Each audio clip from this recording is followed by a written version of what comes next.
മഴക്കെടുതിയെക്കുറിച്ച് പറയുകയാണെങ്കിൽ ഇപ്പം ഇന്ന് കറണ്ടിന് വലിയ പ്രശ്നമില്ല. അല്ല അത്രയും ദിവസവും ഈ മഴയും കാറ്റും കറണ്ട് പോക്കുമാണ്. പകലൊന്നും കറണ്ടേ ഇല്ല. ചിലപ്പോൾ അവർ രാത്രിയിലൊന്ന് കറണ്ട് തന്നാലും വോൾട്ടേജ് ഇല്ല, ജസ്റ്റ് ഒരു വെട്ടമുണ്ട്. അപ്പം ഞാൻ ഓർക്കും ഓക്കെ ഇത് മതി, അത്രയെങ്കിലും അവർക്ക് തരാൻ പറ്റുന്നുണ്ടല്ലോ. കാരണം ഒരിക്കലും അവരെ കുറ്റം പറയാൻ പറ്റില്ലല്ലോ. കാരണം നമ്മൾ മഴ പെയ്യില്ല എന്നൊക്കെ കാലാവസ്ഥ നിരീക്ഷണ കേന്ദ്രത്തിൽ നിന്ന് അറിയിപ്പൊക്കെ കിട്ടുന്നുണ്ട്. പക്ഷെ ചില സമയങ്ങളിൽ ഇതൊന്നുമല്ല സംഭവിക്കുന്നത്. പ്രകൃതിയുടെ ആ ഒരു രൂപം പെട്ടെന്നാണ് മാറി മറിയുന്നത്. അതാണ് പലതും. ഓക്കെ കാറ്റ് വീശും, നമ്മൾ ചിലപ്പോൾ കാറ്റ് വീശുന്ന ഒരു ചെറിയ അതിനപ്പുറത്തേക്കായിരിക്കും ആ കാറ്റിൻ്റെ ആ ഒരു സ്വാധീനം നമ്മുടെ പ്രകൃതിയിൽ വലിയ മാറ്റങ്ങൾ ഉണ്ടാക്കുന്നത്. എന്തായാലും KCBക്കാർക്ക് ഈ നാട്ടിൽ ഇവിടുത്തെ കാര്യം ഞാൻ പറയണം, നല്ല ജോലിയായിരുന്നു. എല്ലാ ദിവസവും ഉണ്ടായിരുന്നു മരം മുറിക്കൽ. നമുക്ക് സൗണ്ട് കേൾക്കാൻ മിക്കടുത്തു മരം മുറിക്കൽ, ലൈൻ പൊട്ടികൾ. അപ്പോൾ ഉദ്യോഗസ്ഥർ കുറവായിട്ട് പിന്നെ ആളുകളെ പുറത്തുനിന്നും കൂടെ വിളിക്കേണ്ട അവസ്ഥയിലേക്കാണ്. ഒന്ന് ഓർത്ത് കഴിഞ്ഞാൽ രാത്രിയിലൊക്കെ ഉള്ളത് ഈ ലൈൻ പൊട്ടി അപകടമൊന്നും ഉണ്ടാവാതെ എന്നാൽ അത്രയും നല്ലത്.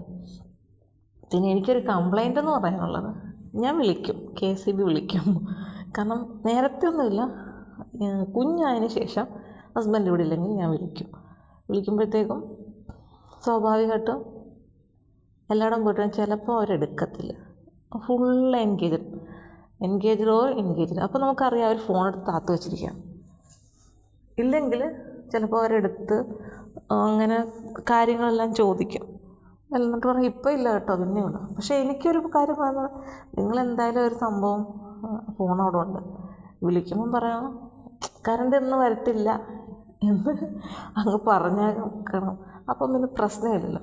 ഞാൻ കഴിഞ്ഞ ദിവസം വിളിച്ചപ്പോഴത്തേക്കും ഇവിടെ നമുക്ക് മാത്രമായിരുന്നു കറണ്ടില്ല. ഞാൻ അടുത്തുള്ള വീടുകളിലൊക്കെ കറണ്ടുണ്ട്, പക്ഷേ അത് ഒരു ലൈൻ പോയതാണ്. ഈ ഏരിയയിൽ ഈ വീട്ടിൽ മാത്രമേ ഉള്ളായിരുന്നു ആ ലൈന് കണക്ട് ചെയ്ത്.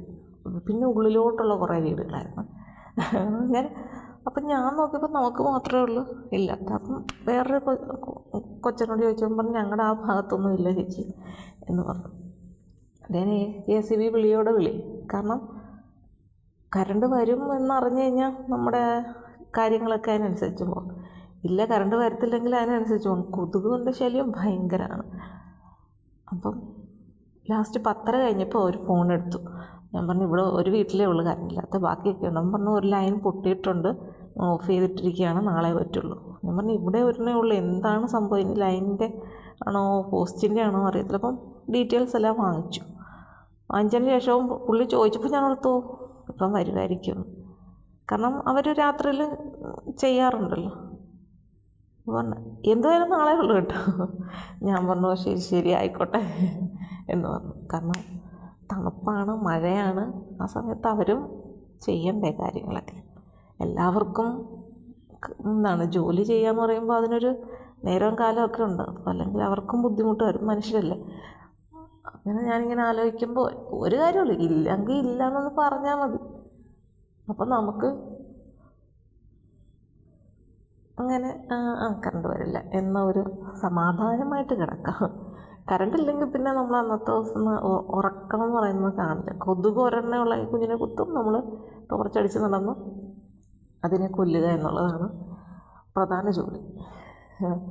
പിന്നെ ചെറിയ രീതിയിൽ കാറ്റ് കിട്ടിയില്ലെങ്കിൽ ഉഷ്ണിച്ചുകൊണ്ടിരിക്കും, അപ്പം വീശണം. പിന്നെ എന്തായാലും കറണ്ട് ഇല്ലെങ്കിൽ വലിയ മെനക്കേടാണ്. KCBക്കാർ കുറേ കഷ്ടപ്പെടും. പിന്നെ ഒരു കാര്യമുണ്ട്, ഈ കാറ്റും മഴയും സമയത്താണ് ഇവർക്ക് ഈ പ്രശ്നം ഏറ്റവും കൂടുതൽ. അല്ലാത്ത സമയത്ത് അവർക്ക് വലിയ പ്രശ്നങ്ങളൊന്നും ഇല്ലാതെ ഇങ്ങനെ പോകുന്നു എന്നുള്ളതേ ഉള്ളൂ. കാറ്റും മഴയും വരുമ്പോൾ KCBക്കാർക്ക് എന്തായാലും നല്ല ജോലിയാണ്. അങ്ങനെ ഇരിക്കുമ്പോൾ കഴിഞ്ഞ ദിവസം ആലപ്പുഴ ബീച്ചിൽ ഉള്ള അപകടം. കാരണം അവിടെ ഒരു ചെറിയ കടയുണ്ടായിരുന്നു, ഒരു പെണ്ണും ചെക്കനും കൂടെ കൂട്ടുകാരാണ് എന്നാണ് എഴുതിയിരിക്കുന്നത്. അപ്പോൾ അവർ മഴ വന്നപ്പം കടയുടെ പുറകുവശത്തോട്ട് കയറി നിന്നതാണ്. പക്ഷേ കാറ്റത്ത് ഈ കട തകർന്ന് ഇവരുടെ ദേഹത്തേക്ക് വീണു. പക്ഷെ അങ്ങനെ കിടന്നു, ആരും ശ്രദ്ധിച്ചില്ല. അപ്പം മറ്റാരോ കണ്ടിട്ട് ആളുകളെല്ലാം വന്ന് കൂടി. പക്ഷെ ആ പെൺകുട്ടി മരിച്ചുപോയി. അത് വലിയൊരു ഇതെന്ന് വെച്ചാൽ ഒരു 5-6 മാസത്തിന് മുമ്പെങ്ങാണ്ട് ഈ പെൺകുട്ടിയുടെ അച്ഛനും മരിച്ചിട്ടുണ്ടായിരുന്നു. ഒന്ന് ആലോചിച്ച് നോക്കി. ഒരു വീട്ടിൽ ഉണ്ടായ ഒരു സാഹചര്യം. ഇത്രയൊക്കെ ഉള്ളൂ മനുഷ്യത്തെ കാര്യമെന്ന് പറയുന്നത്. ആൺകുട്ടിക്ക് നല്ല മുറിവും കാര്യങ്ങളൊക്കെ ഉണ്ടെന്ന് തോന്നുന്നു. ഹോസ്പിറ്റലിലാണ്. എന്താ ചെയ്യേണ്ടതല്ലേ?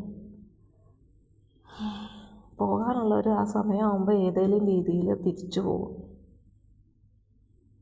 അല്ലാത്തവരിങ്ങനെ ഭൂമിയിലിങ്ങനെ വളരെ അധികം പരീക്ഷണങ്ങളൊക്കെ നേരിട്ട് ഇങ്ങനെ നിൽക്കും.